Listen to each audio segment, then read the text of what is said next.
Hi everyone, this is Zoe Wadsworth of the Hub podcast series of Ask Zoe. Can you believe it? We're on episode 23, bringing us nearly to 2 years since we launched our podcast series. So, as our listeners know, we set the scene every month with a different topic of conversation, and this month is no different, and we are talking about The Gremlin. And I don't mean the retro classic film in the 80s or the 90s.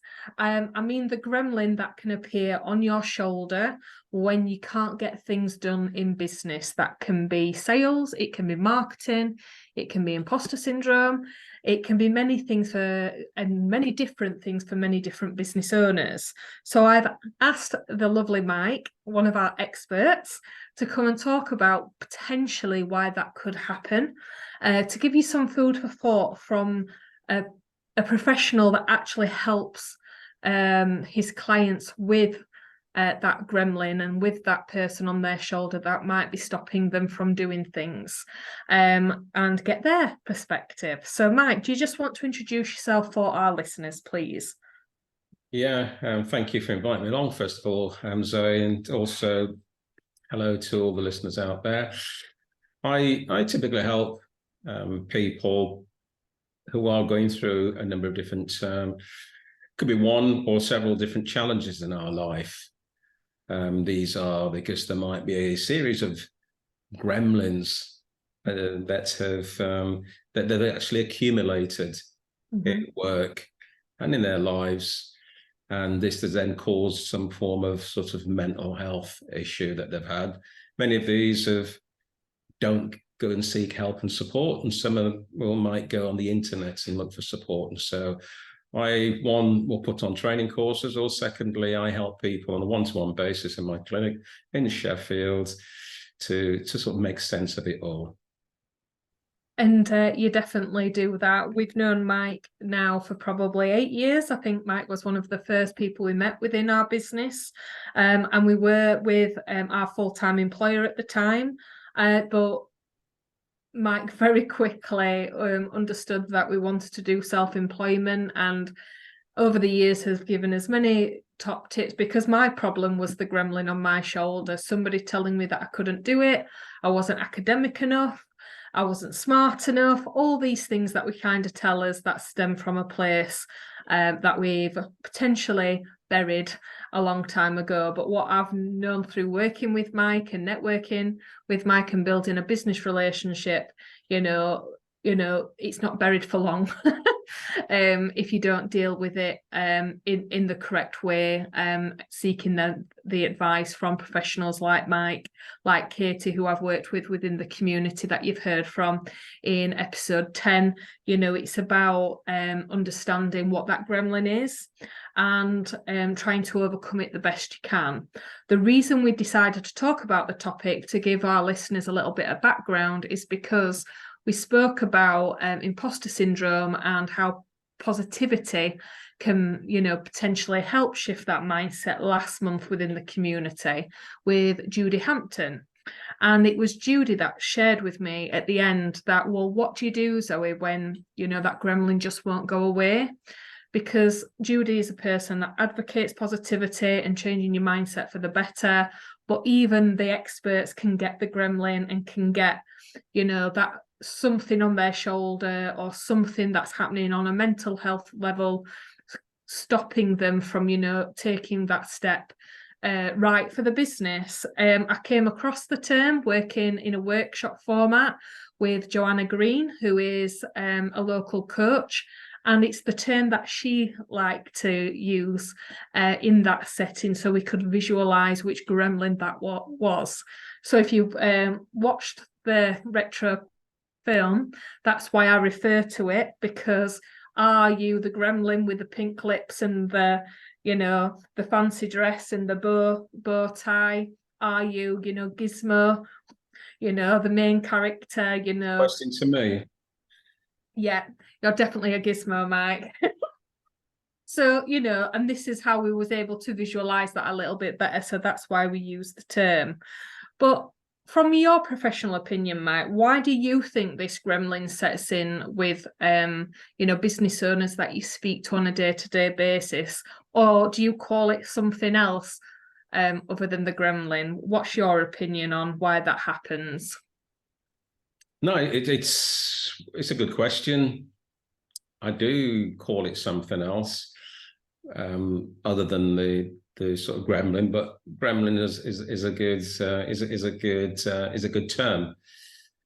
We all have them in our lives, and they usually start before we set up a business, and it goes all the way back. And anybody who knows me, or anybody's worked with me, will know that it all starts from or stems from your childhood and your upbringing and your people that are actually around you. Mm-hmm. And so your gremlins are usually based upon your parents. So typically, my gremlins from my perspective may have been, if I said to my mum, years ago that I'm looking to set up a business, it goes against what her views are and her window of the world, because she wasn't never self-employed, has always worked for people. And so even if you've got a vision of maybe going into work for yourself, it might not be shared with the people around you. Mm-hmm. Yeah, definitely. I mean, I think we can resonate with that, that it does come from childhood. And I mean, I've been referenced to the inner child as well within kind of the support that I've had in terms of the business. Like, what would your inner child say, going back to, that kind of mind over matter, where our beliefs are very different from, what's happened in the past. Everyone's got different experiences, and the beliefs that we generate and create ourselves, potentially result, in that gremlin. So when you hear the term as well, inner child, would you agree that, people, business owners, individuals, men, women, need to go into that inner child more to help them with this gremlin of said problem? And I talk about it very loosely as said problem for our listeners, because the gremlin is many different things.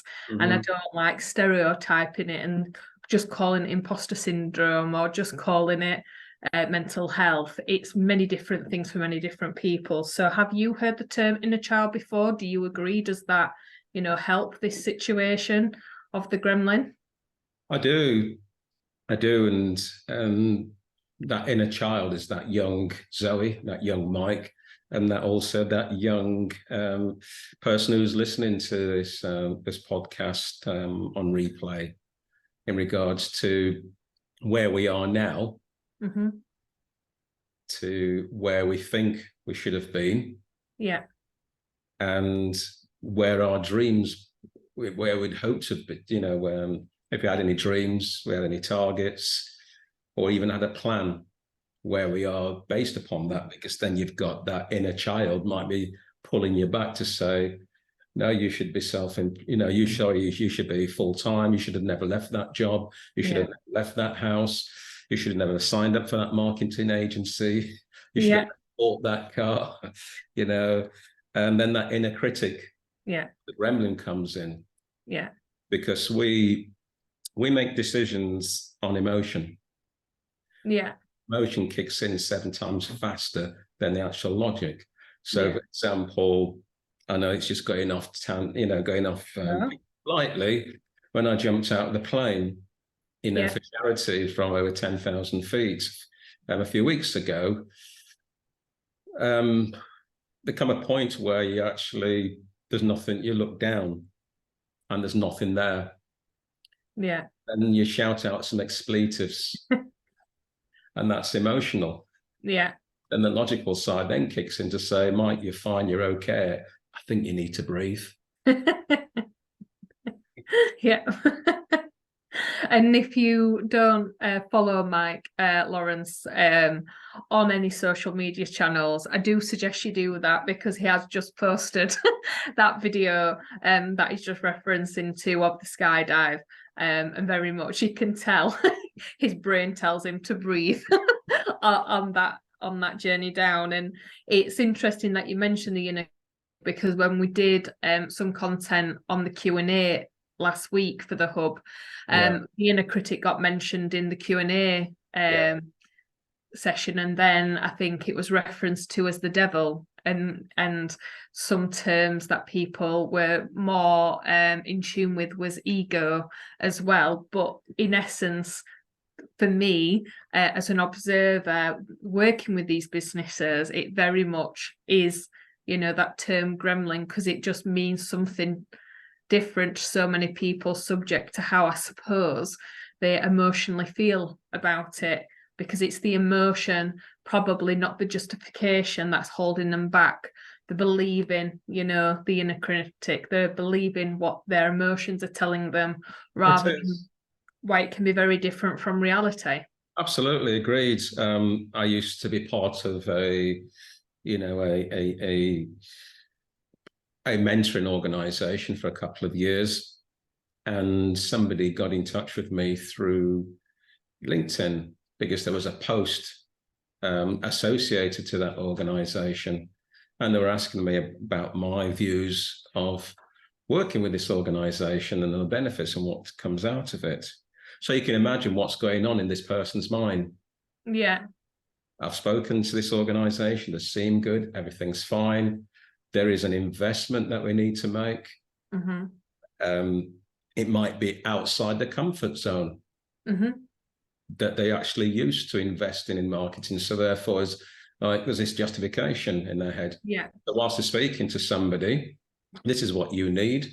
This is how it's going to help your business. This is how it's going to support you in your growth and what things that you need to do, which then might connect with that inner child, which might be peace, love, and happiness, security, depending upon what's gone on in the past.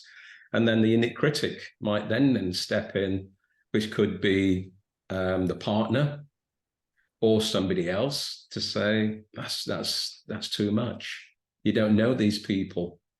You know, is it going to be? And then those typical questions, which usually when people work with, is, will it work for me? Yeah. Will it work for me? Is it safe, and is it something that I'm going to, benefit from as well?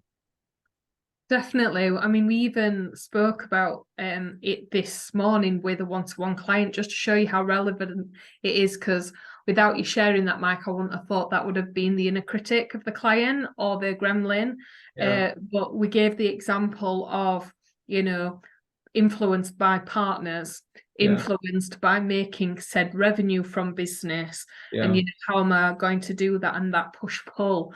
And we spoke to one of the clients and just said the whole body language had changed. You could tell they felt lighter because there was, listening to potentially the expert, listening to myself, listening to that inner belief that they could do it, and they were. And we gave examples of how we've had that happen in different scenarios. So, this is probably the reason why the gremlin is given such in a loose term, because it can be what we tell ourselves, but it could also potentially be what others are saying to us that are influencing that inner critic or that gremlin on our shoulder that, we're trying to dull down, that voice. So if a business owner wanted to try and dull down that, inner critic and gremlin, is there anything you can recommend in reference to where they would get started on maybe challenging that inner critic? Anything you can recommend for our listeners? Yeah, there's a number of different ways. I think it depends how severe it is. Yeah. So if it's just mild, then you've got the easiest way to, a great tip. I know they asked for some tips towards the end, but one which comes to mind now is you write down what's been said, and then you replace that quickly. Yeah. And you make a list, and as you're working through that list, every time that word comes into your mind, you look at your checklist and you go to the more the one which is going to move you forward. The one that's more sort of productive, because 80% of our thoughts are negative. The majority of the information which is out there in the world is negative. and the brain is hardwired on the negative side. Mm-hmm. And that's a half an hour conversation on its own. So in order to, and it's more about managing it. Yeah. Because all that critic is there for is to, because it's its job. It's Yeah. to hold us, because it's there to protect us. Yeah. That's the number one, role of our brain, is to protect you. And so each time that you're doing something, it's going to question it. So Yeah. unless you are overpowering it, or each time you're saying, actually, and it's like having, they say, have a word with yourself. It's true. You got to have a word with yourself. Yeah. Got to tell, inner critic and the inner child, sometimes I'm fine, I'm okay, I'm safe. Yeah. You've got to then give it some evidence, because if you've failed in the past, or if you've been controlled by it for a long period of time, then it's pointing the finger and say, "Oi, Mike," says, you've been there before and it hasn't worked. You've bought this car before and it hasn't worked. So you've tried these tablets and it hasn't worked. You've tried different types of treatments or business coaches or whatever it is, and they haven't worked. So therefore, that inner critic that kicks in straight away and says, "No, okay, I'm not going to do it. No, you're right. You're right." So therefore, you've got to either go out and do some work on yourself, or see somebody and give it evidence, so that internally it's like saying, "Oh, actually, Mike, you've changed." Yeah. Yeah. Yeah. And I think it's important as well with that inner thought, because I was given a stat really early on in my self-development journey from Janice. And I suffered, and I'm very open with this on my social medias, with anxiety. And anxiety is always a part of me. I don't believe now what I know, that, it's just a part of my coping mechanisms. It's just a part of my, infrastructure.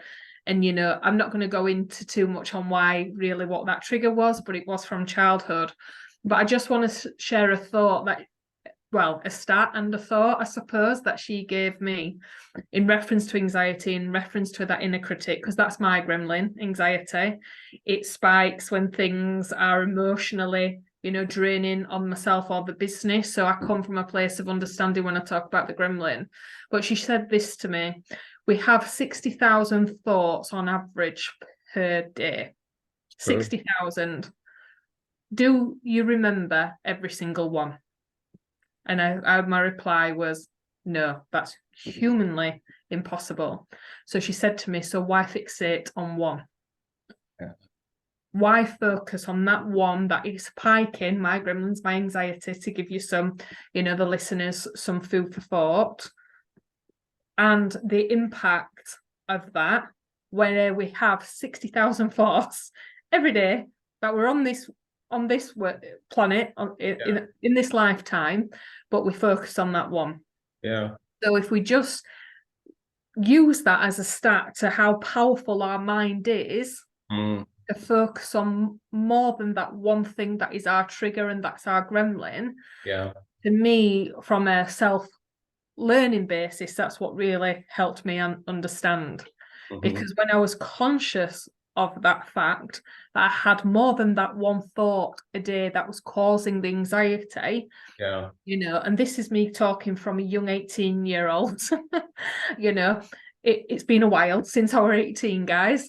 It just is something that every time my anxiety is coming back up and I'm like, I need to go and speak to Mike again, or I need to go and speak to Katie again, I just remember that stat. And it's just the one thing that just grounds me and just makes me think a little bit differently to help me overcome my own gremlin. Yeah. So it just shows you, with what Mike's demonstrated, the true power of thoughts and self-talk and overcoming that inner critic and gremlin, yourself. You have the power to tell it to go away. And I love the fact of the list, because I'm going to even practice that today, Mike. I'm not going to lie. So you've obviously gone. No, it's powerful. It's because, I'm familiar with that stat, between 60 and 80,000. And also on top of that, 80% of those thoughts are negative, and 90% are from the day before. Yeah. And the marketing, the majority of the information which is out there is negative. So therefore, we've got not only our own critics, we've also got the external ones as well. And so by having a self-care regime or a structure, or a system, is active and proactively working on it all the time, to manage it, then we implode. Yeah, I agree. And as you know, Mike, we've known each other for a while, like I have my coping techniques. I practice mindfulness because I'm aware of this gremlin being part of my armor. Now, it's not as vocal as it used to be, as Mike knows that I use that term. It's not as vocal as it used to be, like half of my lifetime ago. So just do your maths for the listeners if you want to know how old I am now. For anyone who can't, I'm 36. But I have my coping. I mean, I've even got one now, and this is what I mean by, so, you really have to practice it with what Mike has mentioned, in terms of lift, and really have to tell it to, go away in an essence. You have to really kind of practice your mindset. So gives you an example, one of my journals is always with me. I've got one at the side of my bed, I've got one on my desk, and if something is challenging me, and if something is challenging my mindset and I can't overcome that, I write it, I journal it. I've not heard of the term of the list and, replacing it. So I'm going to try that, because I always like learning new things to do. But if writing a list isn't for you, but journaling is, you've got to find what works. So meditation, gratitude, and journaling works for me, as I'm sure different things work for Mike. We talk about this from a place of being the expert and some level of understanding. But the biggest thing I wanted to share is you've just got to find what works for you and do it well, because that's how you are going to create a pattern to help you overcome that, inner critic and that gremlin that won't, leave that shoulder. So what's the biggest tip that you can give anybody at this moment in time, Mike? I know you've shared a few during the episode, but is there anything that really is your fundamental starting point as a top tip that you'd recommend anybody can do to help them with this, topic in business? Yeah, I think as you've mentioned, it's finding something that works for you. Yeah. And that's the key thing. And I would say number one is to identify what those gremlins are, or what if those are the things which are actually stressing you, is to write them down. It's to write them down, and also put at the side of what are you doing about it, what needs, and these are questions that you can actually write down if you're listening to them, is what are the triggers, what are these gremlins, what are you currently doing about it? Out of these, which is my top priority, what needs my immediate attention? Who can help me with it? And who can help me with it? And then at the side of that, then you're looking at these coping strategies. Yeah. Because what we've all been talking about, whether it be meditation, gratitude, writing things down, journaling, these are all coping strategies. And what I tend to find is with anybody, when they are suffering with any form of mental health, stress, depression, anxiety, eating disorders, bipolar, is that majority of them, from my experience, don't have any coping strategies in place, which comes under the banner of self-care. Now, every single course that I run, and I run quite a few of them, and even when I come to the networking events, and you've heard me, and I stand there and I'll say, everybody hands up those who prioritize self-care. And you now have a room of maybe 20 people, probably only a couple of hands that actually go up. So my top tip is to prioritize your self-care, find out what those sort of gremlins are. And if you don't, if you are struggling to identify them or even to make a shift or a change, then, to seek some support, either myself or you mentioned Kate, and I'm sure there's other people that can help and support as well. Yeah, there are within our network, but the reason we invite these experts onto our podcasts for our listeners is because they are the experts that we have worked with, or we would recommend to our network without qualm. As Mike knows, as Katie knows, as Judy knows, if it's something to do with positivity and affirmations, the storm is the same, but the boat that you're in is different to you. So that's where, recommendations come in place in terms of who is the best person to help you with that and fight through the storm. But 100% for those that are listening, if you want to listen more to our experts, then just look back at the previous episodes. If this has triggered anything with you, or do reach out to Mike, because he is amazing at what he does. He knows I give him this term very affectionately, but I call him Magic Mike. I've done that for years because he is the person I go to if I need the question answering in confidence, or if I've got a headache or I'm struggling with something and I'm not able to overcome that challenge. Mike and Katie are my first point of call in terms of their suggestion, anything that they can recommend. Do they have anything coming up? And actively doing that within my business for my clients as well. So, Mike, if anyone is listening to this, because I am mindful, we are coming to the close of the episode. How would they get in touch? Because we have listeners through Apple Pay, Spotify, and YouTube.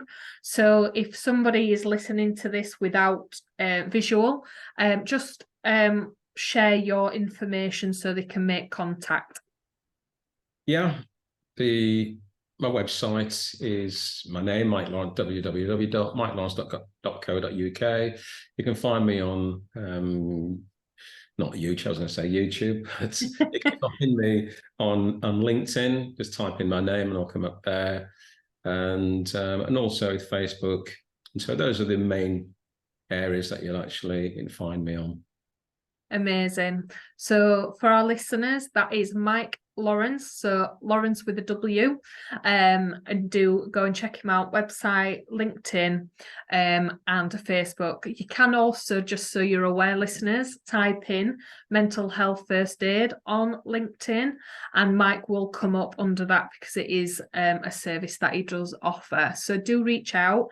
If you are listening to this part of the member spotlight that we are doing this week, you can contact Mike below by selecting the @ and he is one of our members, or you can just reach out to me directly, hello@askzoe.co.uk, and I will happily introduce personally if you would prefer a more formal introduction. So thanks again for joining us, Mike. I really appreciate the insight and the topic of conversation, and we will be back next month, guys, with episode 24. So until then, stay safe, and I hope you beat the gremlin. Thank you. Thanks, guys.